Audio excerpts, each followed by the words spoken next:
मेरे प्यारे देशवासियों, नमस्कार। इस समय आप 2021 की विदाई और 2022 के स्वागत की तैयारी में जुटे ही होंगे। नए साल पर हर व्यक्ति, हर संस्था आने वाले साल में कुछ और बेहतर करने, बेहतर बनने के संकल्प लेते हैं। पिछले 7 सालों से हमारी ये मन की बात भी व्यक्ति की, समाज की, देश की अच्छाइयों को उजागर कर और अच्छा करने और अच्छा बनने की प्रेरणा देती आई है। इन 7 वर्षों में मन की बात करते हुए मैं सरकार की उपलब्धियों पर भी चर्चा कर सकता था। आपको भी अच्छा लगता, आपने भी सराहा होता। लेकिन ये मेरा दशकों का अनुभव है कि मीडिया की चमक दमक से दूर, अखबारों की सुर्खियों से दूर कोटि कोटि लोग हैं जो बहुत कुछ अच्छा कर रहे हैं। वो देश के आने वाले कल के लिए अपना आज खपा रहे हैं। वो देश की आने वाली पीढ़ियों के लिए अपने प्रयासों पर आज जी जान से जुटे रहते हैं। ऐसे लोगों की बात बहुत सुकून देती है, गहरी प्रेरणा देती है। मेरे लिए मन की बात हमेशा से ऐसे ही लोगों के प्रयासों से भरा हुआ, खिला हुआ, सजा हुआ एक सुंदर उपवन रहा है। और मन की बात में तो हर महीने मेरी मशक्कत ही इस बात पर होती है, इस उपवन की कौन सी पंखुड़ी आपके बीच लेकर के आऊं।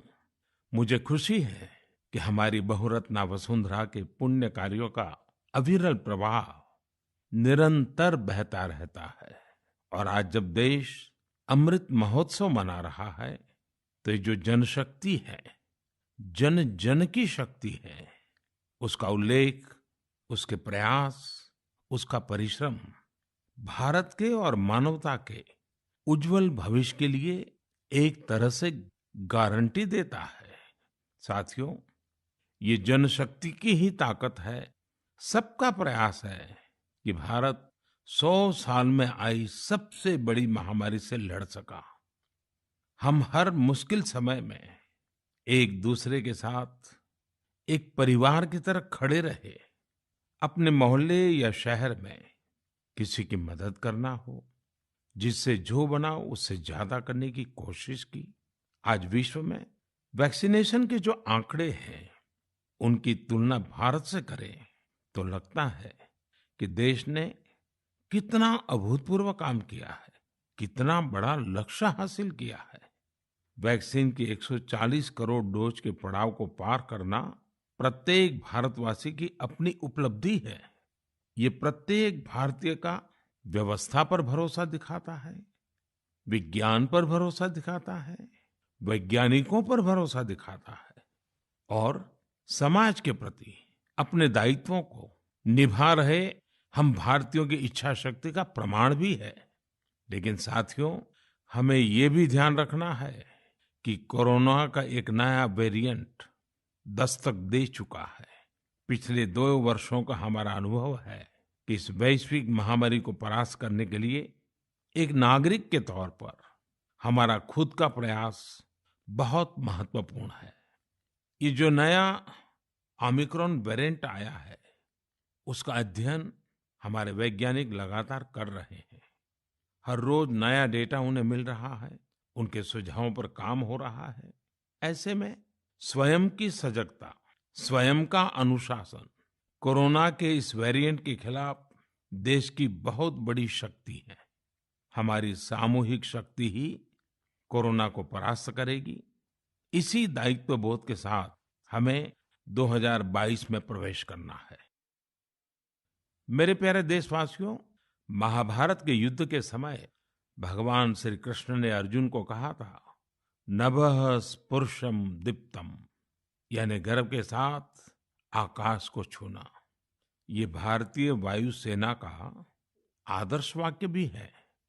माँ भारती की सेवा में लगे अनेक जीवन आकाश की इन बुलंदियों को रोज गर्व से छूते हैं, हमें बहुत कुछ सिखाते हैं। ऐसा ही एक जीवन रहा ग्रुप कैप्टन वरुण सिंह का। वरुण सिंह उस हेलीकॉप्टर को उड़ा रहे थे जो इस महीने तमिलनाडु में हादसे का शिकार हो गया। उस हादसे में हमने देश के पहले सीडीएस जनरल बिपिन रावत और उनकी पत्नी समेत कई वीरों को खो दिया। वरुण सिंह भी मौत से कई दिन तक जाबाजी से लड़े, लेकिन फिर वो भी हमें छोड़कर चले गए। वरुण जब अस्पताल में थे, उस समय मैंने सोशल मीडिया पर कुछ ऐसा देखा जो मेरे हृदय को छू गया। इस साल अगस्त में ही उन्हें शौर्य चक्र दिया गया था। इस सम्मान के बाद उन्होंने अपने स्कूल के प्रिंसिपल को एक चिट्ठी लिखी थी। इस चिट्ठी को पढ़कर मेरे मन में पहला विचार यही आया कि सफलता के शीर्ष पर पहुंचकर भी वे जड़ों को सींचना नहीं भूले। दूसरा कि जब उनके पास सेलिब्रेट करने का समय था तो उन्होंने आने वाली पीढ़ियों की चिंता की। वो चाहते थे कि जिस स्कूल में वो पढ़े वहां के विद्यार्थियों की जिंदगी भी एक सेलिब्रेशन बने। अपने पत्र में वरुण सिंह जी ने अपने पराक्रम का बखान नहीं किया, बल्कि अपनी असफलताओं की बात की। कैसे उन्होंने अपनी कमियों को काबिलियत में बदला, इसकी बात की। इस पत्र में एक जगह उन्होंने लिखा है, it is okay to be mediocre, not everyone will excel at school and not everyone will be able to score in the 90s. If you do, it is an amazing achievement and must be applauded. However, if you don't think that you are meant to be mediocre. You may be mediocre in school, but it is by no means a measure of things to come in life. Find your calling.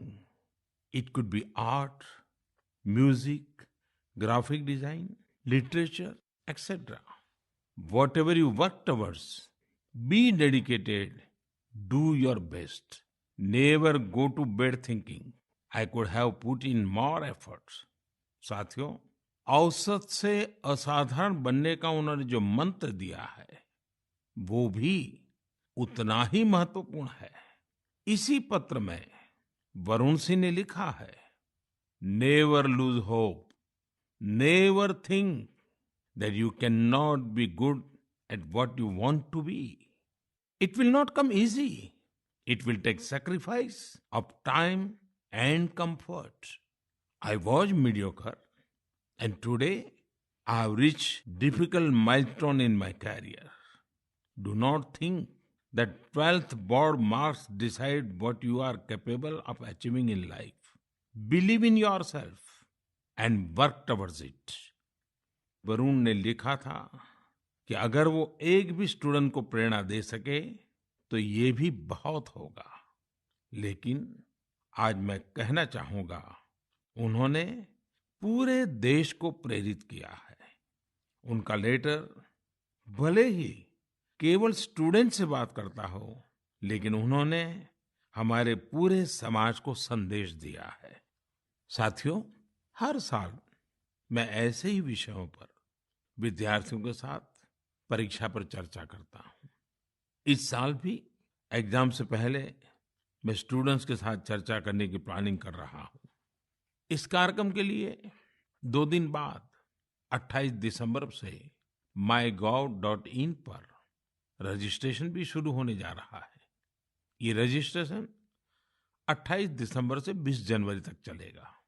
इसके लिए class 9 से 12 तक के students, teachers और parents के लिए online competition भी आयोजित होगा। मैं चाहूंगा कि आप सब इसमें जरूर हिस्सा लें। आपसे मुलाकात करने का मौका मिलेगा। हम सब मिलकर परीक्षा, करियर, सफलता और विद्यार्थी जीवन से जुड़े अनेक पहलुओं पर मंथन करेंगे। मेरे प्यारे देशवासियों, मन की बात में अब मैं आपको कुछ सुनाने जा रहा हूं जो सरहद के पार कहीं बहुत दूर से आई है। ये आपको आनंदित भी करेंगी और हैरान भी कर देंगी। वन्दे मातरम्, वन्दे मातरम्, सुजलां सुफलां मलयजशीतलाम्, स्वस्ति श्यामलां मातरम्, वन्दे मातरम्, शुभ्रे ज्योत्स्ना फलकितयामिनी, फूलकुसुमितं द्रुमदलशोभिनी, सुहासिनी सुमधुरभाषिणी, सुखदं वरदं मातरम्, वन्दे मातरम्, वन्दे मातरम्। मुझे पूरा विश्वास है कि ये सुनकर आपको बहुत अच्छा लगा होगा, गर्व की अनुभूति हुई होगी। वंदे मातरम में जो भाव निहित है, वो हमें गर्व और जोश से भर देता है। साथियों, आप ये जरूर सोच रहे होंगे कि आखिर ये खूबसूरत वीडियो कहाँ का है, किस देश से आया है। इसका जवाब आपकी हैरानी और बढ़ा देगा।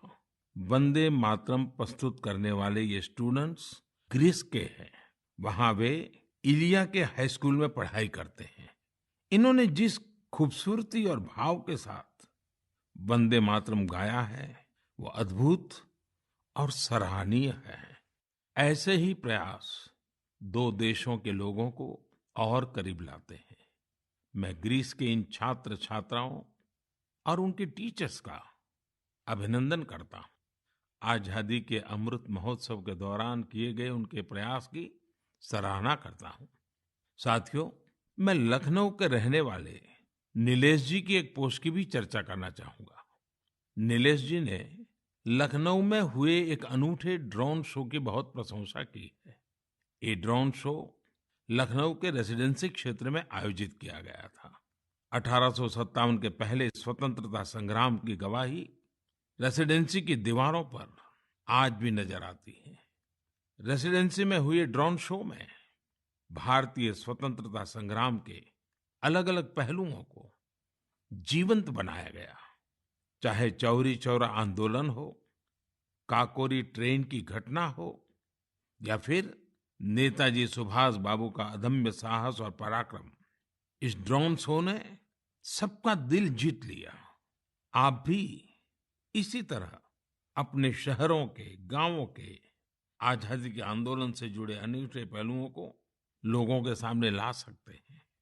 इसमें टेक्नोलॉजी की भी खूब मदद ले सकते हैं। आजादी का अमृत महोत्सव हमें आजादी की जंग की स्मृतियों को जीने का अवसर देता है, उसको अनुभव करने का अवसर देता है। ये देश के लिए नए संकल्प लेने का, कुछ कर गुजरने की इच्छा शक्ति दिखाने का प्रेरक उत्सव है, प्रेरक अवसर है। आइए स्वतंत्रता संग्राम की महान विभूतियों से प्रेरित होते रहें, देश के लिए अपने प्रयास और मजबूत करते रहें। मेरे प्यारे देशवासियों, हमारा भारत कई अनेक असाधारण प्रतिभाओं से संपन्न है, जिनका कृतित्व दूसरों को भी कुछ करने के लिए प्रेरित करता है।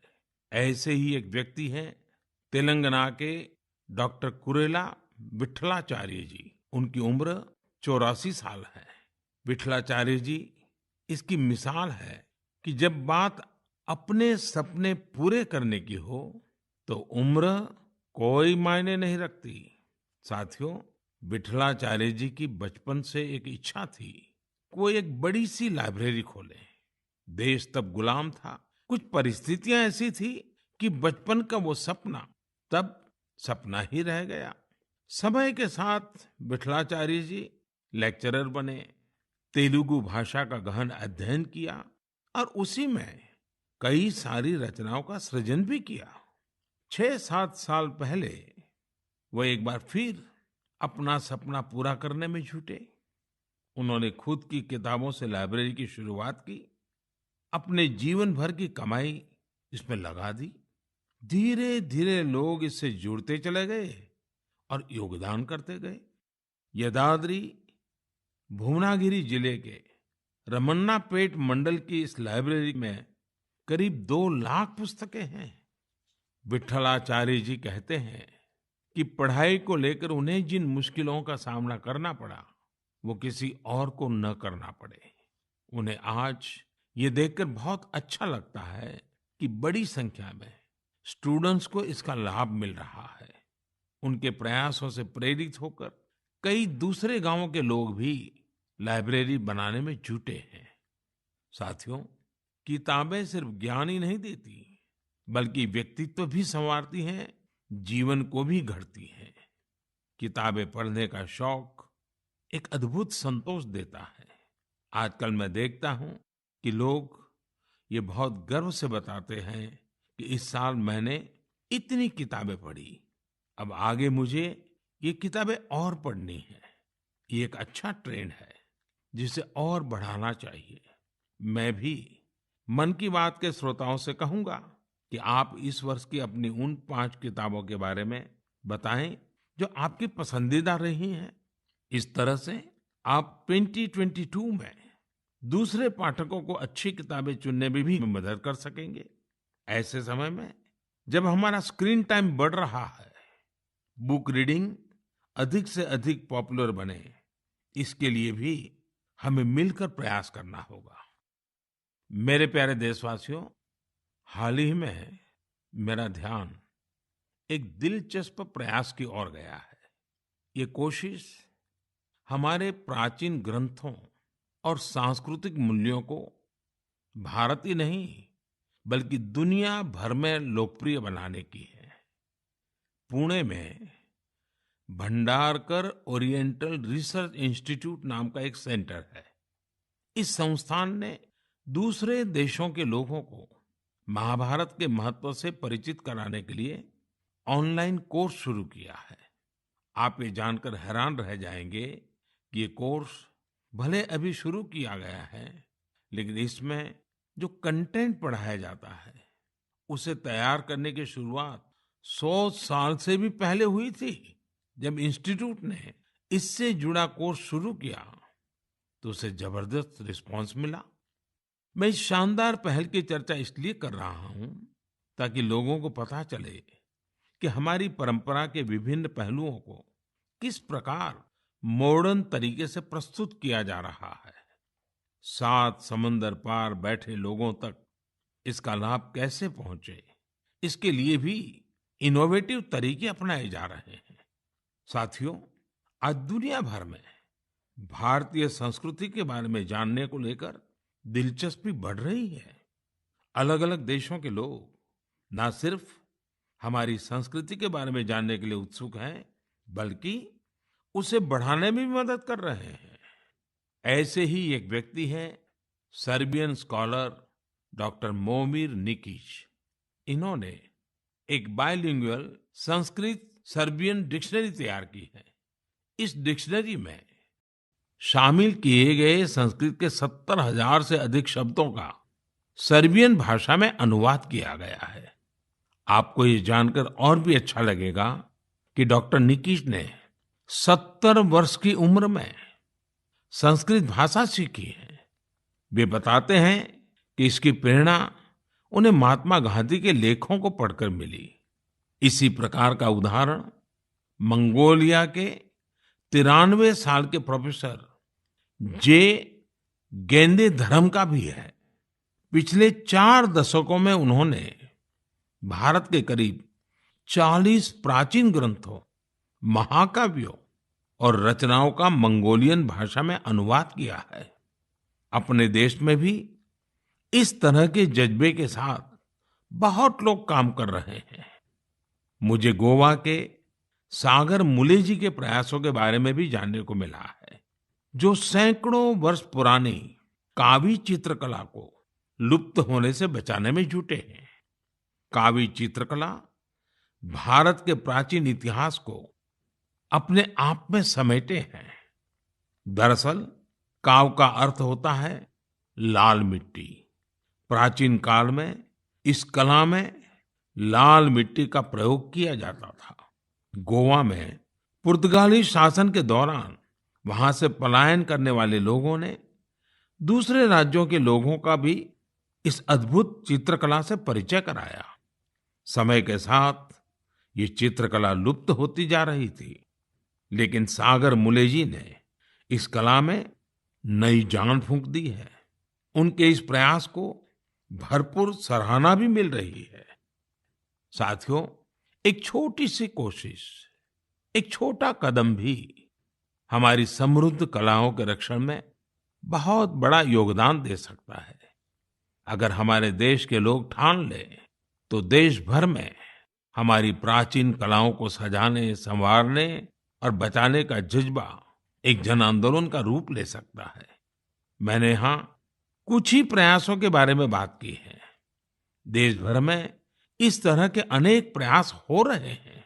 आप उनकी जानकारी नमो ऐप के जरिए मुझ तक जरूर पहुंचाएं।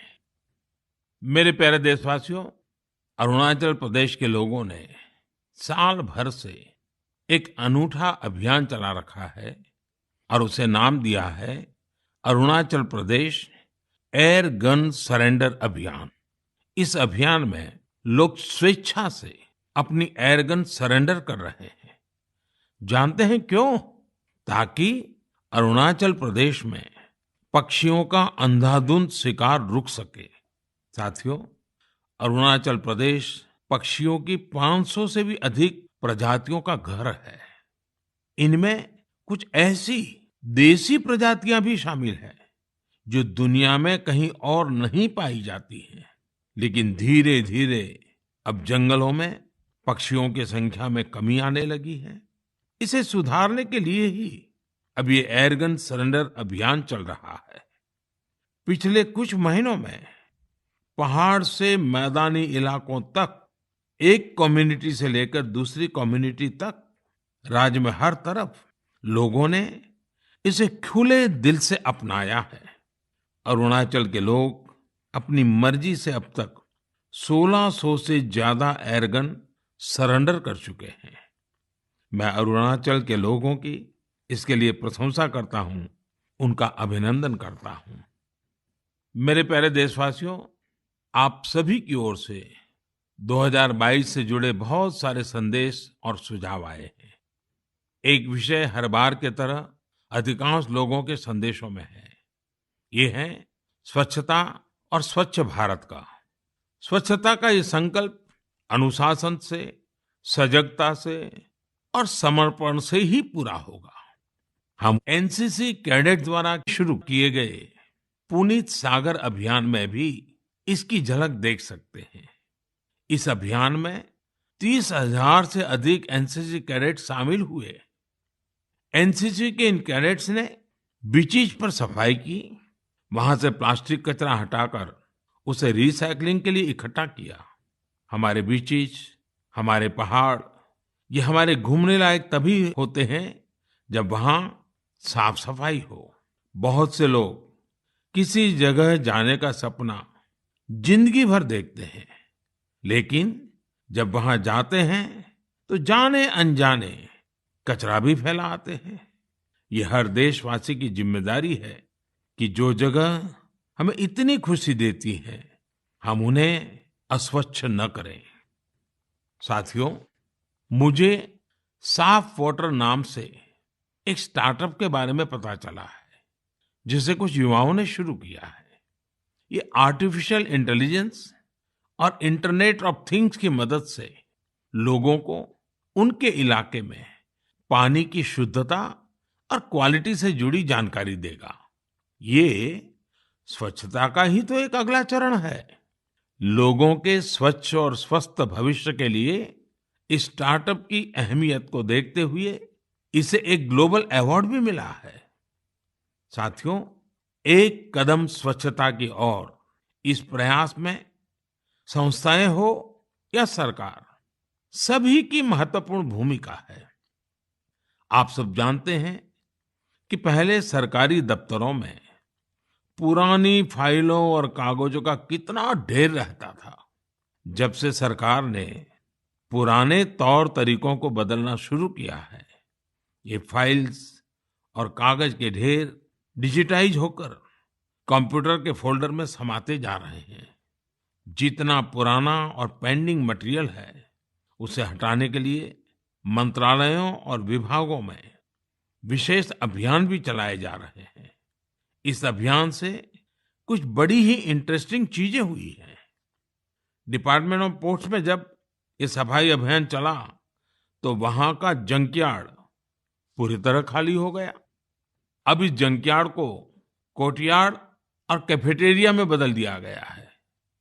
एक और जंकयार्ड टू व्हीलर्स के लिए पार्किंग स्पेस बना लिया गया है।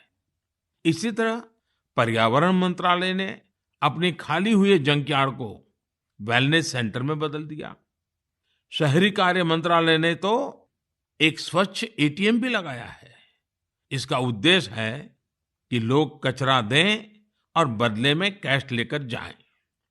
सिविल एविएशन मिनिस्ट्री के विभागों ने पेड़ों से गिरने वाली सूखी पत्तियों और जैविक कचरे से जैविक कंपोस्ट खाद बनाना शुरू किया है। ये विभाग वेस्ट पेपर से स्टेशनरी भी बनाने का काम कर रहे हैं। हमारे सरकारी विभाग भी स्वच्छता जैसे विषय पर इतने इनोवेटिव हो सकते हैं। कुछ साल पहले तक किसी को इसका भरोसा भी नहीं होता था, लेकिन आज ये व्यवस्था का हिस्सा बनता जा रहा है। यही तो देश की नई सोच है, जिसका नेतृत्व सारे देशवासी मिलकर कर रहे हैं। मेरे प्यारे देशवासियों, मन की बात में इस बार भी हमने ढेर सारे विषयों पर बात की। हर बार की तरह 1 महीने बाद हम फिर मिलेंगे, लेकिन 2022 में हर नई शुरुआत अपने सामर्थ्य को पहचानने का भी एक अवसर लाती है। जिन लक्ष्यों की पहले हम कल्पना भी नहीं करते थे, आज देश उनके लिए प्रयास कर रहा है। हमारे यहाँ कहा गया है, क्षणशः कणशश्चैव विद्याम अर्थंच साधयेत्। क्षणे नष्टे कुतो विद्या, कणे नष्टे कुतो धनम। यानी जब हमें विद्या अर्जित करनी हो, कुछ नया सीखना हो, करना हो, तो हमें हर एक क्षण का इस्तेमाल करना चाहिए। और जब हमें धन अर्जन करना हो, यानी उन्नति प्रगति करनी हो, तो हर एक कण का यानी हर संसाधन का समुचित इस्तेमाल करना चाहिए। क्योंकि क्षण के नष्ट होने से विद्या और ज्ञान चला जाता है, और कण के नष्ट होने से धन और प्रगति के रास्ते बंद हो जाते हैं। ये बात हम सब देशवासियों के लिए प्रेरणा है। हमें कितना कुछ सीखना है, नए नए इनोवेशंस करने हैं, नए नए लक्ष्य हासिल करने हैं। इसलिए हमें एक क्षण गंवाए बिना लगना होगा। हमें देश को विकास की नई ऊंचाई पर लेकर जाना है। इसलिए हमें अपने हर संसाधन का पूरा इस्तेमाल करना होगा। ये एक तरह से आत्मनिर्भर भारत का भी मंत्र है, क्योंकि हम जब अपने संसाधनों का सही इस्तेमाल करेंगे, उन्हें व्यर्थ नहीं होने देंगे, तभी तो हम लोकल की ताकत पहचानेंगे, तभी तो देश आत्मनिर्भर होगा। इसलिए आइए हम अपना संकल्प दोहराएं कि बड़ा सोचेंगे, बड़े सपने देखेंगे और उन्हें पूरा करने के लिए जी जान लगा देंगे। और हमारे सपने केवल हम तक ही सीमित नहीं होंगे। हमारे सपने ऐसे होंगे जिनसे हमारे समाज और देश का विकास जुड़ा हो, हमारी प्रगति से देश की प्रगति के रास्ते खुले।